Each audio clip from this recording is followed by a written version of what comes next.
Yo, what's up, ladies and gentlemen? So we're back at it again, and this video is going to be a little bit different. Konami finally dropped the ban list. Is it good? Is it bad? Am I upset? Am I happy? Let's find out. Let's jump right into it. So here we are on X, aka Twitter. Let's check it out. So Forbidden and Limited cards. The Forbidden cards, they hit Fiendsmith Lacrima. Now Lacrima was common card that came out in info. It basically helped facilitate get Fiendsmith Engraver back to hand or grave when it was summoned. Now I don't know what we're like going to do with the deck, right? It's gonna be very interesting. So it also facilitated a burn. I like when you used it, or when you got it to, whenever it got to the grave, you could just target another light monster and burn your opponent for 1200. Yeah, I guess people didn't like, you know, time rules and etc, you know, so they had to get, instead of like reworking the game and doing time rules, they just, you know, hit the card that was burning people. Then now we have Appaloosa, the Bow of the Goddess. Now why do you gotta do Apple like that? Like, what she do? What she do except, you know, get a few negates on the board, which, you know, it's okay. It's an obstacle for your opponent. You know, they should have won the dice roll. I don't think this is a big hit. Apple, like, Apple was, it was a good card, but it was easy to get over. Change of Heart was in the format. You know, there was a lot of take cards, so like having a free negate or a link 4 already on the board was amazing. You know, it being gone, I'm gonna miss it because I did pull a QCR. So yeah, sad. Hot Red Dragon Archfiend King Calamity. Thank you, Konami. Get that card out of here. Why'd you even print that card? That card says this card is summoned. Your opponent can't do nothing. Nothing. That's what it basically says. In short, that's what it basically does. Now, Beatrice, Lady of the Eternal. Let's be honest. You know, this card does way too much for free, right? Basically, you go through your whole combo, your opponent's going to use their imperms, their veilers, blah, blah, blah, blah. You still end up on Beatrice, and then she, you know, detaches stuff like, you know, this thing, sends tears from deck or other shenanigans. Like, if you really wanted to, in Snake Eyes Fiendsmith, you could even gimmick puppet people through Beatrice. And, like, you know, Angel Blue Tears and Give and Take. You just do Beatrice twice. As soon as your opponent draws, anything in draw phase? No? Huh? Okay. Get locked. But yeah, so he had to go. I get it. Apple, Lacrima. It's a little bit sad. I don't know how we're gonna be getting Engraver back. That was the whole great thing about Lacrima, is either it would special it back to the field, right? And you had level 6 to play with. Well, 2 level 6s to either you know, do your shenanigans. But now I really don't know how Fiendsmith is going to be good. They better start printing some really cool exclusive cards in Age of the Abyss. Rage of the Abyss, yeah. So moving on to the limited cards, right? Eva. I have no idea why they hit Eva. Maybe it's coming out to that list? I don't know. Snake Eyes Ash. Alright, everyone knew this was gonna happen. Like, alright, it's not the end of the world. Snake is popular at 1 though, sort of hurts, right? Because, like, yeah, what bodies are we gonna play? Are we gonna get more Snake Eyes support, or are we gonna be playing more Oaks and maybe add a Birch to the deck? But these two, like, yo, Konami. So, like, I already went through the list. This is actually my second time recording because there was an error in the settings. But them hitting this and me seeing the list and like Ubel only getting this hit, Tenpai only getting this hit, but this deck, like the Gimmick Puppet deck, it just came out, right? It did not top any Nationals events. Yeah, is it an annoying deck? Yes. Right? Did it be Team Samurai X? Yes. You know, was he upset? Yes. Does the deck need to get hit? No. At least not with those cards. You just took out what the deck does well, right? It's meant to FTK. It's meant to burn you for your life, right? So it's either you have the hand traps to stop it or you don't. Now, these, like, at least dark strings, I feel like it's you at least you need two, right? This should be been a semi. The third one is like, you trying to do too much, buddy, right? But I don't know. I truly don't think I built this deck, and I was trying to, not trying, but I was learning how to play it. Now I'm not going to be able to play it at all because it's not going to do what it needed to do. All right, moving now, Branded Fusion. I love this card, and I'm so sad to see it go.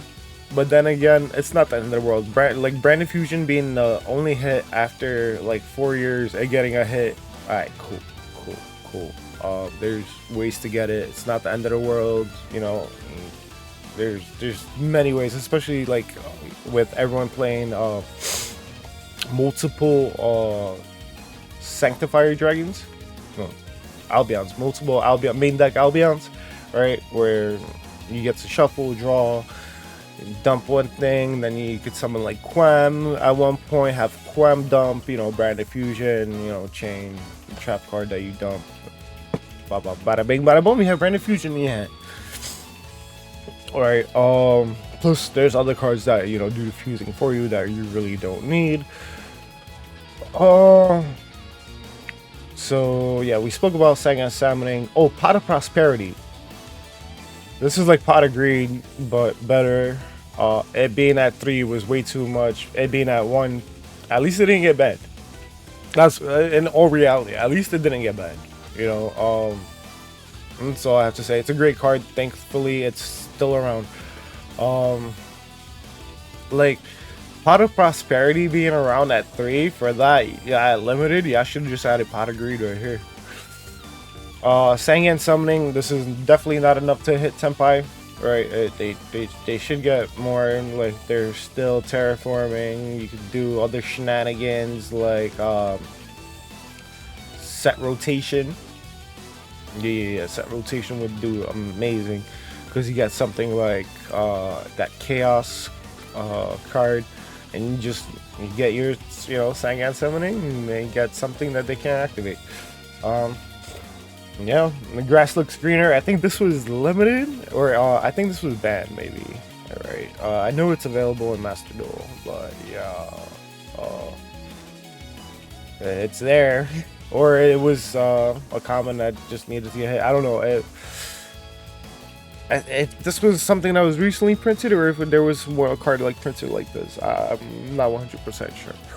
But yeah, and then Skill Drain. Obviously, everyone in Snake Eyes was playing Skill Drain, so you know it was a floodgate that needed to get limited. Obviously, I don't feel bad about it. It didn't win me as many games, you know, as one would think. Blaster Dragon, Ruler of Infernoids. I don't know if this is bad or good. Maybe he was banned, maybe he was limited. Now he's semi-limited. Same thing with Redox Dragon Ruler. Most of these cards are like before my time. The only thing I know is Thunder Dragon Colossus and Ib the World Chalice. I think she was limited or banned, maybe. I know he was limited, and prior to that he was banned, and then here his ban list they unlimited him, or they limited him from being banned, and yeah. So this is the semi-limit. Let's move on to the unlimited. So we have our Armageddon Knight. All right, so Armageddon Knight is back. Red Rose Dragon, Magispector Unicorn Kieran is unlimited. Woohoo! Magispectors rejoice. Performer Pal Plush Fire. Perform a Mage Plush Fire. Ancient Fairy Dragon is unlimited. Okay. Dulong, first of the Young Zing. And Time Seal. Well, now that Beatrice is banned, you don't have to worry about Time Seal. Oh man, this list is insane. I don't know how you guys feel about it, but I feel Snake Eyes, you know, got hit, but it's still playable. It's still playable. So Konami, thank you for not killing the deck. Right? The popular is excessive, but fair, you know. Lacrima, bruh. I don't know. Appaloosa being gone hurts. Right. But then again, it just opens up space for like access code soccer. Beatrice being gone, yeah, hurts. All the shenanigans are gone. But currently, from understanding this list and like first takes, I think Konami, you just made Yu-Bell the most broken deck in all of Yu-Gi-Oh! Like, people were complaining about Snake Eyes. That's because they weren't playing against Yu-Bell players, right? And Yu-Bell is way more frustrating and annoying to deal with than Snake Eyes ever was, in my opinion. And I'm a Snake Eyes player. I play Snake Eyes. It's a pain in the butt with any deck I play, right? I have like 8 decks. It's a pain in the butt to play against Yu-Bell, because all they have is that one card, Nightmare Pain, and then Phantom of Yu-Bell just changes quick effect, changes anything that you do into like destroy Yu-Bell constant, and then you rebuild. Like, what are you supposed to do? What, like, they have so much negation. If like Yu-Bell goes first and they don't brick, you lose. Straight up, you lose. There's nothing you can do. Alright. That's just my hot take. Let me know what you feel about it in the comments below. What do you think about this ban list? What do you think about this format? And yeah, what deck are you going to be playing? Because give me ideas. I don't know if I want to play branded. Gimmick puppets are dead. I just built a deck for no reason. I was studying this whole time. And also, the reason why I haven't been making as much content, World of Warcraft War Within came out, and I have been focusing on that.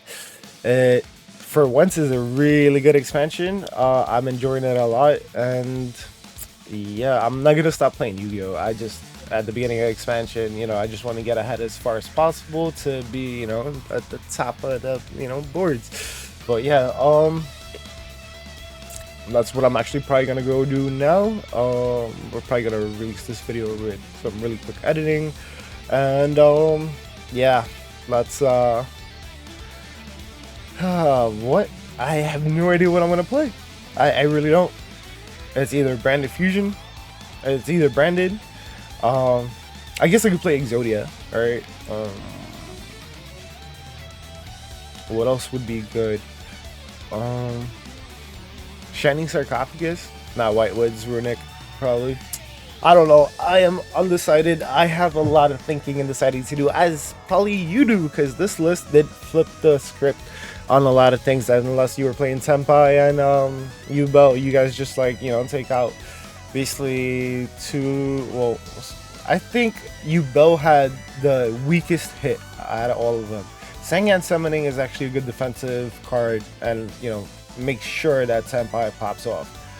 At least they, you know, none of their monsters get stopped in the main phase.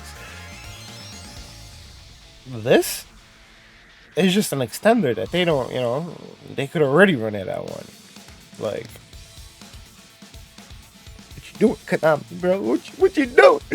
All right, let's end the nagging and complaining and the rants right here. If you enjoyed this content, be sure to like, subscribe, and yeah, check me out on Twitch also. And yeah, till the next one. I think the next unboxing I'm gonna do, or opening or video, is I'm gonna try to get some. I've been broke recently, but I'm gonna try to get some retro packs. Right, so we're gonna open up like 2 mini boxes of that. And yeah, after that it's gonna be tins. And yeah, maybe we'll find some. Maybe I'll do a deck profile of what I'm playing. I have no idea what I'm gonna be playing. You know, no idea. I have a slight idea because I noticed one thing that didn't get hit, and yeah, that's gonna be really good. But yeah, oh yeah, that one deck just might became playable. I'm not gonna let you know what it is. I'm probably gonna drop a profile on it now. I just thought of something. All right, later, people. Ciao. But then I hit the top. Only made it cause I said I wouldn't. I ain't never stopped. Underrated cause I flipped that bag and I ain't never flopped.